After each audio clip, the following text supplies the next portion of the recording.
Bom dia, pessoal, tudo bem com vocês? Vim então, com essa minha voz de gripe, fazer a segunda parte do vídeo de leituras de fevereiro. Isso mesmo, gente, eu fiz esse mês em caráter experimental e eu pelo menos gostei. Acho que vocês, pelo retorno que eu tive de vocês, vocês também gostaram, então eu acho que eu vou manter assim por enquanto. Eu fiz o vídeo de livros lidos no mês divididos em duas partes. Então lá na primeira parte eu comento sobre os livros que eu li na primeira parte do mês, então até mais ou menos ali dia 15.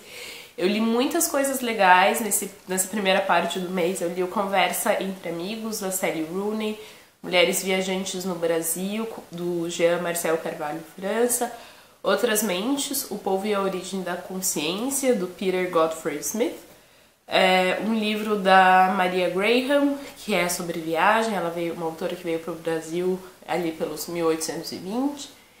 E eu li um livro da Susan Sontag, Good Briefing, falei bastante sobre eles, foi um vídeo bem longo, então eu vou deixar o link ali embaixo caso alguém não tenha visto. Não vou mais falar sobre eles aqui, apesar de eles terem sido leituras de fevereiro, eu só vou falar sobre os dois livros que eu li desde então na segunda metade de fevereiro. Mas antes de falar sobre esses dois livros, eu queria dar um aviso, ou enfim, divulgar uma notícia. O pessoal da editora da UFPR está fazendo a segunda edição de um concurso literário, e o prêmio desse concurso literário é a publicação de um livro. Como eu sei que muitos de vocês têm coisas guardadas e muitos de vocês escrevem e tal, eu estou ajudando a divulgar, porque eu acho que muita gente pode se interessar. O gênero desse ano é conto, então se você tem um livro de contos guardado na sua gaveta, inédito, você pode mandar para o concurso. Eu vou deixar então o link ali embaixo, tem o edital com todas as informações que vocês precisam saber. A inscrição é até pelo fim de março e, enfim, é um projeto bem legal. O seu livro pode ser publicado até setembro, então dê uma olhada lá caso seja do interesse de alguém. E vamos lá então para as leituras dessa segunda metade de fevereiro. Eu li dois livros, nenhum dos dois tem a ver com o meu mestrado. Na realidade, nesse período aí eu fiquei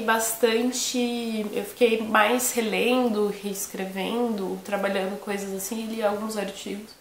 Então não li nenhum livro, eu fiquei basicamente digerindo e trabalhando os livros que eu tinha lido até então. Então eu li só dois livros de diversão. Tem algumas pessoas que às vezes me perguntam como é que eu faço essa distinção, assim.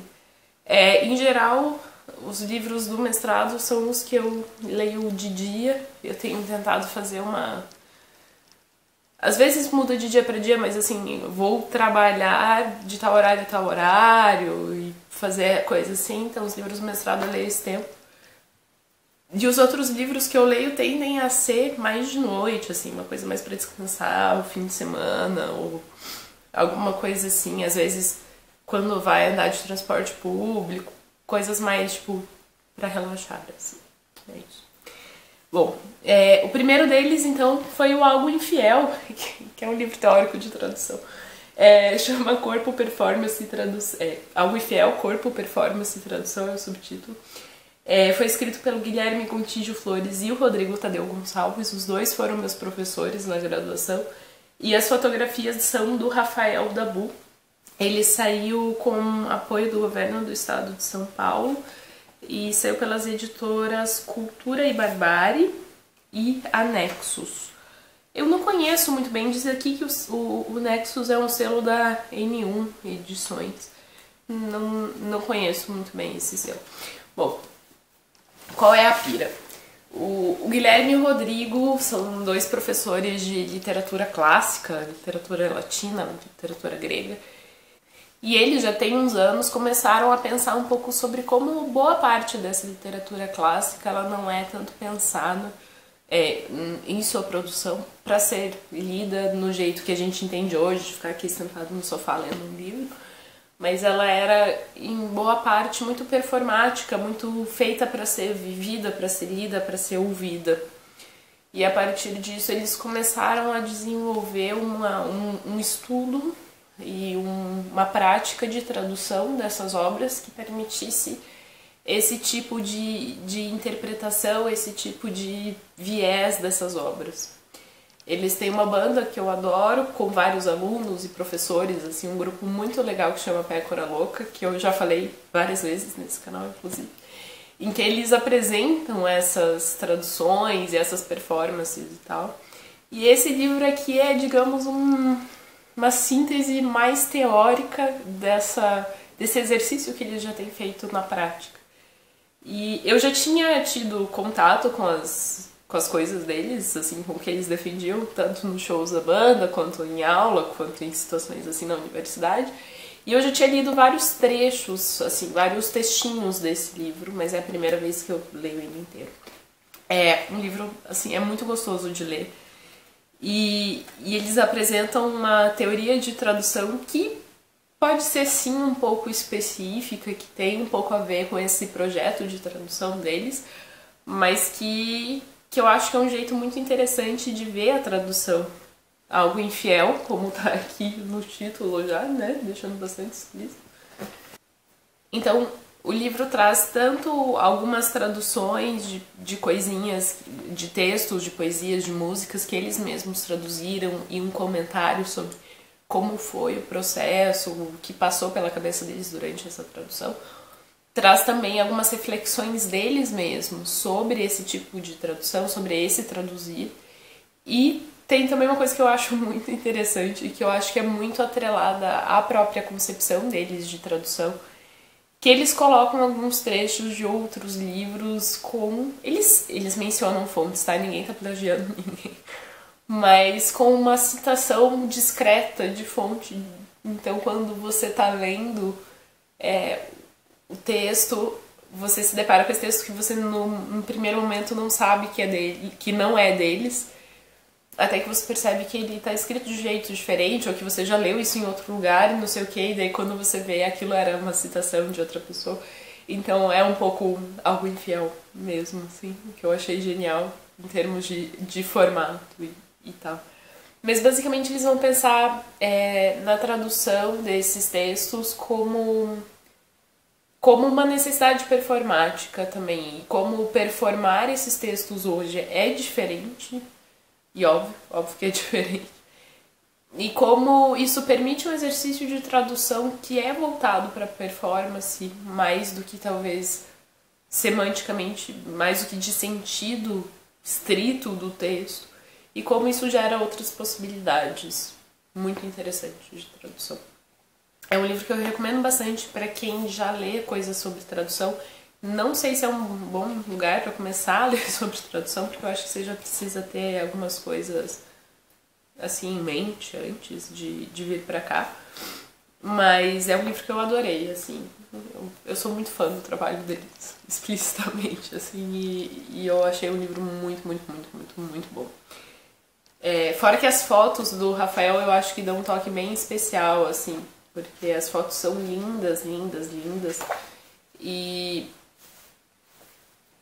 sim, eu achei muito, muito legal. Eu acho que dá uns respiros, assim, pro texto muito interessantes. Pessoal, é isso sobre esse livro. A minha segunda leitura da segunda metade de fevereiro foi The Idiot. Não do Dostoiévski, sim da Elif Batuman, eu acho que é assim que fala. É um livro que foi publicado pela Penguin. Eu não tô sabendo de traduções dele ainda. Se alguém souber, avisa nos comentários. A Elif tem um outro livro já publicado no Brasil chamado Os Possessos. E ela foi pra Flip de 2014. Ela é uma autora que... Os Possessos é um livro que ela vai falar sobre o percurso dela como leitora de literatura russa, o que isso criou pra ela, como que foi essa experiência dela entrando na literatura russa. Bom, esse é um livro que eu li no Kindle, mas ele também é um calhamacinho. Se eu não me engano, a edição física tem algo como 400 páginas. E o livro é narrado a partir da perspectiva da Selin, é um livro em primeira pessoa. Ela é filha de imigrantes turcos que estão morando nos Estados Unidos.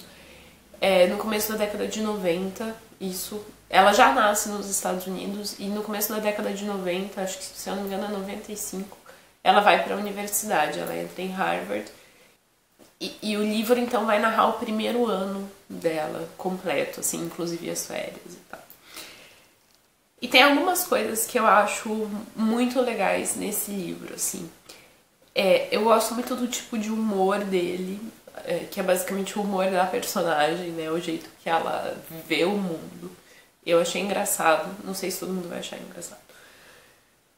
Eu gosto muito da maneira com que a personagem vai escolhendo as disciplinas. Ela tá meio perdida, não sabe muito bem o que ela quer fazer. Ela acha que ela quer ser escritora, mas ela não quer escrever. Tem essa coisa, assim.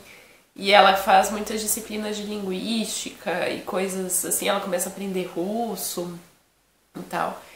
E tem uma maneira que eu acho que a autora lida muito, muito, muito bem, porque ela fica tipo, não sei se eu tô aprendendo, não sei se eu tô não sei o que e tal. Só que em vários momentos o que ela tá pensando, o que ela tá problematizando, o que ela tá inquieta, tem a ver com coisas que ela tá aprendendo nessas disciplinas e tal. Então eu acho que essa relação que a autora faz, desse mergulho que a gente faz no primeiro ano da faculdade, assim, eu achei muito bem feito. Eu não sei se é porque talvez tenha sido parecido com o que aconteceu comigo no meu primeiro ano de faculdade, é por isso que eu me relacione tanto com ele, assim, eu acho que tem um pouco a ver com isso. Também o fato de eu ter gostado do livro. Mas a maneira com que ela faz isso é muito legal. Então, por exemplo, as matérias de linguística que ela faz vão sacudir um pouco essa nossa noção de língua, de comunicação, etc, etc. Então, quando ela começa a conversar com o menino por e-mail, ela vai ter muito esse questionamento, mas será que essa linguagem funciona? Será que ele entende o que eu entendo? Será que eu interpreto o que ele está falando? E coisas nesse sentido que eu acho bem, bem, bem interessante. Eu acho que o jeito que ela faz isso é bem interessante, complexo e concreto, assim. E daí tem também uma outra coisa que eu acho muito legal, que é o jeito que a autora encaminha um interesse romântico da Celine. Ela se aproxima desse moço, o Ivan, que tá no final do curso, então 3, 4 anos depois dela ali. E ela acaba gostando dele, e o jeito que ela vai demorando pra perceber exatamente o que é esse sentimento, tá? Eu achei bonitinho. Um pouquinho enrolado demais, talvez, mas eu achei bonitinho. E eu acho que principalmente o jeito com que ela percebe as coisas, porque ele tem namorado e tal, ele não desgosta dela, mas nunca fica claro pra gente se ele tá apaixonado por ela, ou o que é exatamente, qual é a dele, porque a gente tá numa narrativa em primeira pessoa sobre ela, a partir do ponto de vista dela. Mas o jeito com que depois de um tempo parece que tudo da vida dela vira sobre ele, assim, ela pensa nele o tempo inteiro. E não que ela seja psicopata, né, mas nesse sentido de ela estar apaixonada, então ela vê ele em qualquer lugar, ela pensa nele a partir de qualquer coisa e tal, e como esse sentimento toma conta dela, assim. Eu achei muito legal o jeito que a autora desenvolveu isso, porque eu acho que vem aos poucos, eu acho que é muito bem escrito, muito bem montado. Narrativamente eu achei um livro muito legal, que teve vários momentos com os quais eu consigo identificar. Eu acho que foi por isso que eu gostei tanto.